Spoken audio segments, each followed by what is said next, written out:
Hey everyone, thanks for joining us today. We're going to be tackling a tricky but really important part of English grammar, the present perfect tense. Yeah, it can be a bit of a head scratcher, but don't worry, we're going to break it down step by step using this awesome English learning guide we found. I'm excited to dive in. So first things first, what exactly is the present perfect tense? Why is it so important for English learners? Well, think of it like this. The present perfect tense is a bridge between the past and the present. It's for talking about things that happened in the past, but still have some kind of connection to now. Hmm. I see why that could be confusing. Can you give us an example? Absolutely. Let's say you're talking about breakfast. You could say, I have eaten breakfast. This means you ate breakfast sometime in the past, but the important thing is you're not hungry now because of it. Oh, okay. So the action of eating happened in the past, but the result, not being hungry, is still true right now. Exactly. You got it. That's the key with the present perfect tense. It's all about connecting a past action to the present moment. All right, so we know what the present perfect tense means. Now, how do we actually form this tense? It seems a little complicated. It's not too bad once you get the hang of it. The formula is subject plus have-has plus past participle. Okay, let's break that down. The subject is just the person or thing doing the action, right? Like I, you, he, she, it, we, or they. Right. Then you add have or has, depending on the subject. Have for I, you, we's, they, and has for he, she, it. Got it. So far, so good. Now, what about this past participle? That sounds a little intimidating. Don't worry, it's not as scary as it sounds. For regular verbs, the past participle is just the base form of the verb plus ed, like walk becomes walked, play becomes played, and so on. Okay, that makes sense. So I've walked, she has played. But what about irregular verbs? They don't follow that rule, do they? Nope. Irregular verbs are a bit trickier. They have their own unique past participles that you just have to learn. For example, the past participle of eat is eaten, not eated. And the past participle of go is gone. Ah, I see. So it's really important to memorize those irregular verbs.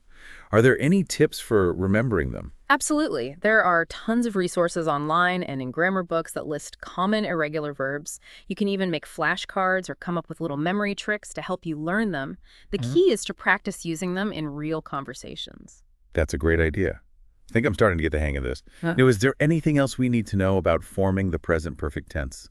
Yes. There is one more thing that often trips up English learners. It's the difference between gone and been.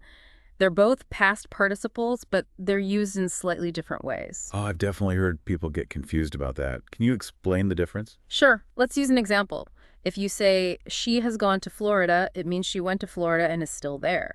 The journey is ongoing. Okay, so gone means she's still in Florida. What about been? How is that different? If you say, she has been to Florida, it means she went to Florida, but she's already back home. The journey is complete. Ah, I see. So gone implies that the person is still at the destination, and been implies they've come back. Precisely. It comes down to whether the journey is still happening or if it's finished. That's really helpful. It's like gone means a one-way trip, and been means a round trip. That's a great way to remember it.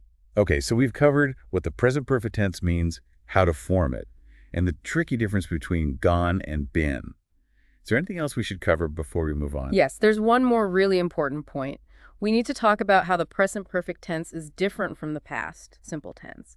They both talk about the past, so it can be confusing to know which one to use. Oh, yes. I struggle with that all the time. Yeah. Can you explain the difference in a simple way? Sure. The main difference is this: the present perfect tense doesn't specify a time, while the past simple tense does. Wait, can you give me an example so I can understand this better? Absolutely. Let's say you want to talk about a trip to Paris. If you say, I visited Paris in 2010, you're using the past simple tense because you're giving a specific time, the year 2010. Okay, so that's the past simple because we know exactly when the action happened. What about the present perfect? How would we say that? If you say, I have visited Paris, you're using the present perfect tense because you're not saying when you went. The focus is simply on the fact that you've had the experience of visiting Paris, not on the specific date. That makes sense. So if I can answer the question, when, then I probably need to use the past simple tense. Exactly. That's a great rule of thumb. If you're talking about a specific time in the past, use the past simple. If you're talking about an experience or action that has a connection to the present, use the present perfect. Wow, this is a lot to take in, but I'm really starting to understand the difference. I feel like I'm finally starting to understand how to use the present perfect tense. That's awesome to hear. It takes time and practice, and don't be afraid to make mistakes. Everyone does. This has been super helpful. We've covered so much ground today, from the basic rules of the present perfect tense to the tricky difference between gone and been. We even talked about the difference between the present perfect and the past simple. We sure have. And there's more to come. In the next part of our conversation, we'll go deeper into the present perfect tense and look at some more examples of how it's used. I'm excited to learn more. This has been really interesting so far. Welcome back. We're going to keep exploring the present perfect simple tense. I'm ready for more. So we've talked about what this tense means and how to form it, but how about some more examples of how it's actually used? All right. Well, one way we use the present perfect simple tense is to talk about experiences we've had in our lives, like things we've done or places we've been. Oh, I see. So I could say something like, I have visited Italy, or I have climbed a mountain. Exactly. Those are great examples. You're talking about things you've done without saying exactly when you did them. So it's more about the experience itself than this specific time it happened. You got it. It's about the fact that you've had this experience at some point in your life. It's still a part of who you are today. I like that. It's like saying, this experience is in my memory bank, and it doesn't really matter when it happened. That's a great way to think about it. Now, another way we use the present perfect simple tense is to talk about changes that have happened over time. Changes over time. Can you give me an example? Sure. Imagine you're talking about learning English. You could say, my English has improved a lot. This sentence uses the present perfect simple tense to describe a change that has happened gradually. Ah, I get it. You're not talking about one specific moment when your English got better. You're talking about all the progress you've made. Right. It's about a change that started in the past and is still continuing in the present. You might not be perfect yet, but you've gotten better over time. That's a really encouraging example. It shows how we can use the present perfect tense to talk about progress and development. Exactly. It's a great way to emphasize how things have changed. It's not just about what happened in the past, it's about how the past is still affecting the present. This is really helpful. Ah, I'm starting to see all the different ways the present perfect tense can be used. It's more flexible than I thought. it is a flexible tense. And the more you use it, the more comfortable you'll become with it. It's like adding a new tool to your English language toolkit. I love that analogy. It definitely feels like I'm getting a new tool to work with. Can we go back to the difference between gone and been for a minute? Of course, it's a common area of confusion, so it's good to review. Let's try a different example this time. Let's say you have a friend who is traveling. Okay, I'm picturing my friend who loves to travel. She's always on the go. Perfect. So let's say your friend is in Thailand. If you say she has gone to Thailand, it means she's still there enjoying her trip. Okay, so gone means she's still in Thailand. What about been? If you say she has been to Thailand, it means that she traveled there sometime in the past, but she's already back home. Got it. Gone means she's still there. Been means she came back. I think I'm finally starting to get it. That's great. Just remember, gone is for a journey that's still in progress. Been is for a journey that's finished. Those clear explanations are so helpful. Yeah. It makes the present perfect tense much less scary. I'm glad to hear that. Remember, the key to learning any new grammar rule is practice, practice, practice. The more you use it in real conversations, the better you'll get at it. That's encouraging. So Yeah. practice makes perfect, or at least it gets us closer. That's the spirit. And the present perfect is a really common tense in English, so the more you practice it, the more natural and fluent you'll sound. That's a great motivator to keep learning. Is there anything else we should talk about?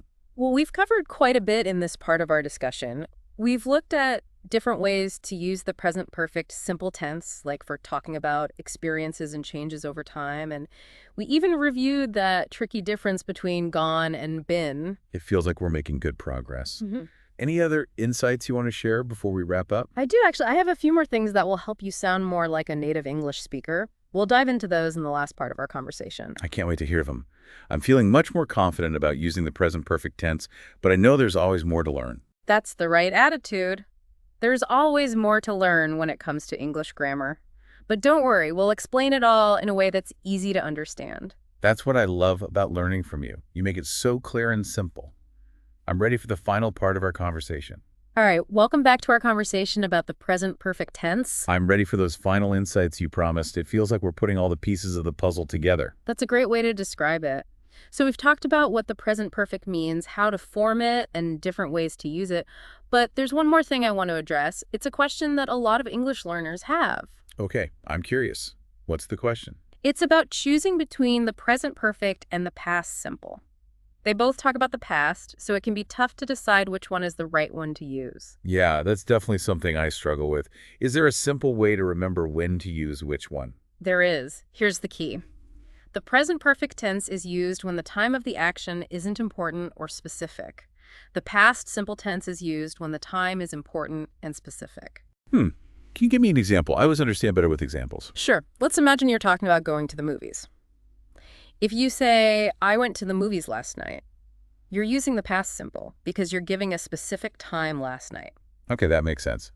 Last night tells us exactly when the action happened. So that's the past simple. What about the present perfect? How would we say that? If you say, I have been to the movies, you're using the present perfect tense because you're not mentioning a specific time. It's just about the fact that you've had the experience of going to the movies, not about when you went. Ah, I see. So it's like if you can answer the question when, you should use the past simple tense. Exactly. That's a great rule of thumb. Now, here's another important point. The present perfect tense is often used with certain words and phrases that connect the past to the present. Oh, interesting. What kind of words and phrases are you talking about? Think about words like already, yet never, ever, just, and recently. Okay, I know those words, but how do we use them with the present perfect tense? Let me give you a few examples. You could say, I have already finished my homework. Have you seen that new movie yet? I have never been to Japan. Have you ever tried sushi? I have just woken up. Or, I have recently started learning a new language. Those are great examples. It's clear how those words are connecting the past action to the present. Right. They all reinforce the idea that what happened in the past is still relevant now. This is all so helpful. I'm feeling so much more confident about using the present perfect tense in my everyday conversations. I'm happy to hear that. And remember, the key is to practice as much as you can. The more you use it, the easier it will become. I'll definitely keep practicing. Now, before we wrap up, do you have any final tips for our listeners who are on their English learning journey? I do. The most important thing is to be patient. Learning a new language takes time and effort. Don't get discouraged if you make mistakes. Just keep practicing and you'll get there. That's such good advice. Mistakes are a natural part of learning. They help us grow and improve. You got it. And remember, there are so many resources available to help you. Don't be afraid to ask for help from teachers, tutors, online courses, or language partners. That's so true. There's a whole community of people out there ready to support you on your language learning journey. And most importantly, have fun with it. Learning a language should be an enjoyable experience. I couldn't agree more. It's so rewarding to be able to connect with people from all over the world. Well, that brings us to the end of our exploration of the present perfect tense. We've learned about the rules, the exceptions, and different ways to use this important tense in everyday English. This has been such a helpful and informative conversation. Thank you for sharing your knowledge with us. It was my pleasure. I hope this has helped you to better understand the present perfect tense. And to all our amazing listeners, thank you for joining us on this deep dive into the present perfect tense. We hope you learned something new and feel more confident about using it in your own English conversations. If you'd like to learn even more, be sure to check out the show notes for links to helpful resources. And don't forget to subscribe to our channel for more grammar tips and tricks. And tell your friends about the show, too. We love connecting with language learners from around the world. Thanks for listening, and have a great day filled with learning new things. See you next time for another exciting episode.